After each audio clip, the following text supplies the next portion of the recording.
मुस्तकिल मसला है पाकिस्तान का दहशतगर्दी। अभी तक तो कम से कम यही साबित हुआ। यही एक सड़क है पेशावर से अगर चलें, आप अभी भी गूगल मैप पे डालें तो पेशावर डालें और पाराचनार डालें, तकरीबन 6 घंटे की ड्राइव आती है। तकरीबन 250 किलोमीटर का रास्ता है। ये पेशावर से चलें पाराचनार में एक बहुत बड़ा आतंकी हमला हुआ है। 50 लोग मारे गए, 20 से ज्यादा घायल हैं। जिला कुरम में मुसाफिर गाड़ियों पर फायरिंग, 7 खवातीन समेत 38 अफराद जाँ बहक, 28 जख्मी। नमस्कार दोस्तों, जय हिंद। दोस्तों, पाकिस्तान में शियाओं के ऊपर फिर एक बार बड़ा आतंकवादी हमला हुआ है और ये हमला फिर से पाराचीनार के इलाके में हुआ है, जहां अभी कुछ दिन पहले हमने देखा था कि उनके ऊपर एक बड़ा आतंकवादी हमला हुआ था। आज के हमले में कम से कम 40 शियाओं की मौत हुई है, जिसमें औरतें और बच्चे भी हैं। तो आइए देखते हैं आगे की। मुस्तकिल मसला है पाकिस्तान का दहशतगर्दी। अभी तक तो कम से कम यही साबित हुआ है कि मुख्तलिफ ऑपरेशंस और इस तरह की कार्रवाइयों के बाद भी हम देखते हैं कि दहशतगर्द किसी बड़े हमले में कामयाब हो जाते हैं सिटी साहब। और ऐसे में जब केपी गवर्नमेंट एहतजाज की तैयारियों में मसरूफ़ है, हम देख रहे हैं एक वाक़या बन्नू में होता है, वो बहुत अफसोसनाक वाक़या, और दूसरा कुरम में मुसाफिरों के काफ़िले पर, आम शहरियों पर फायरिंग खोल दी जाती है मुसल्लह अफराद की जानिब से, और 38 इज़ द काउंट, जो बहुत अफसोसनाक है। अब एपेक्स कमेटी का एक इजलास होता है जिसमें आर्मी चीफ खिताब करते हुए ये कहते हैं कि पाकिस्तान की सिक्योरिटी में रुकावट बनने और हमें काम से रोकने वालों को नताइज भुगतना होंगे, और उसके बाद फिर इस नौयत की कार्रवाई।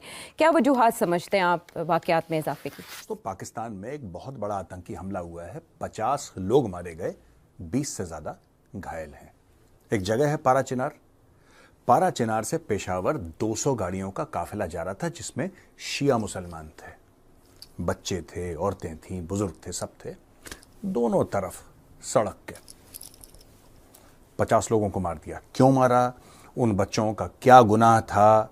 उसमें कुछ बहुत छोटे बच्चे भी थे।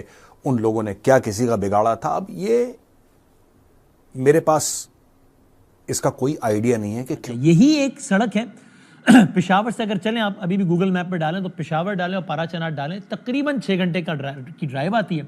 तकरीबन 250 किलोमीटर का रास्ता है। ये पेशावर से चलें पाराचनार है। इस एक सड़क में 1000 मसाइल हैं, और इंतहाई खौफनाक, परेशान कुन और हैरान कुन बात है कि एक सड़क की हिफाजत नहीं हो पा रही।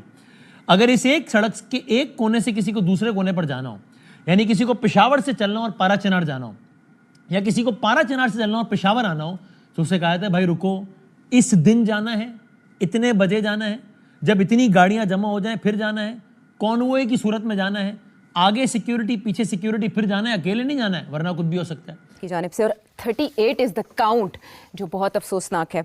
अब एपेक्स कमेटी का एक इजलास होता है जिसमें आर्मी चीफ खिताब करते हुए ये कहते हैं कि पाकिस्तान की सिक्योरिटी में रुकावट बनने और हमें काम से रोकने वालों को नताइज भुगतना होंगे, और उसके बाद फिर इस नौयत की कार्रवाई। क्या वजूहात समझते हैं आप वाक़यात में इजाफे की? आशा, मैं ये बातें सुन सुन के थक गया हूँ। कब से हम सुन रहे हैं, कब से ये बड़ी बड़ी मीटिंग्स हो रही हैं और कि टेररिज्म को हम ये बंद कर देंगे, खत्म कर देंगे, कार्रवाई करेंगे। क्या किया है उन्होंने अभी तक? अभी कोई काउंटर टेररिज्म कैंपेन नहीं है। बिकॉज अब समझ आ गई है ना इस बात की कि खान साहब के जमाने में जनरल फैज हमीद ने जो तालिबान पॉलिसी इख्तियार की थी वो फेल थी ना। वो लोगों को ला के यहाँ बैठा दिया है। इनका ख्याल था कि कॉम्प्रोमाइज हो जाएगा। और कभी ये भी कहा जाता रहा कि जनाब देखिए ना, ये मुसाफिर गाड़ियों की गलती है, इनसे कहा गया है कि आपने सिक्योरिटी के बगैर मूव नहीं करना है, लेकिन इस बगैर सिक्योरिटी के जा रहे थे, देखिए निशाना बना दिया गया। आज कमाल ही हो गया। तकरीबन 100 से ज़ायद गाड़ियों का काफिला है, 100 से ज़ायद गाड़ियों का, जिसमें औरतें हैं, बच्चे हैं, सब हैं, मजदूर, सब। उसमें सिक्योरिटी आगे है, उसमें सिक्योरिटी पीछे है।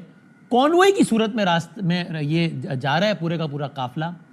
एक मकाम पे इस काफिले पे फायरिंग होती है। हेड और टेल, काफिले की इब्तिदाई और जो इंतहा की गाड़ियां होती हैं, शुरू और आखिर की, उस पर फायरिंग होती है, तो पूरा काफिला डिस्टर्ब हो जाता है, हलचल मच जाती है, और ऐसे में गाड़ियों में फायरिंग करके लोगों को निशाना बनाया जाना शुरू होता है।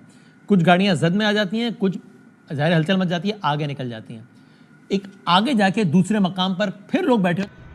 तो दोस्तों, जैसा कि हमने देखा कि पाकिस्तान में माइनॉरिटीज़ के ऊपर हमले होने रुक नहीं रहे हैं, चाहे वो अहमदिया हों, चाहे वो शिया हों, चाहे वो हिंदू हों, चाहे वो किसी भी जाति धर्म के हों, उनके ऊपर हमले होने आज भी आम बात है।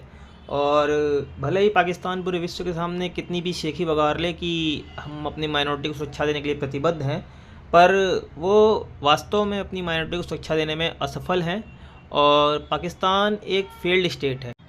तो दोस्तों हम आगे भी ऐसी न्यूज़ लेके आते रहेंगे। चैनल को सपोर्ट करने के लिए लाइक एंड सब्सक्राइब करना ना भूलें।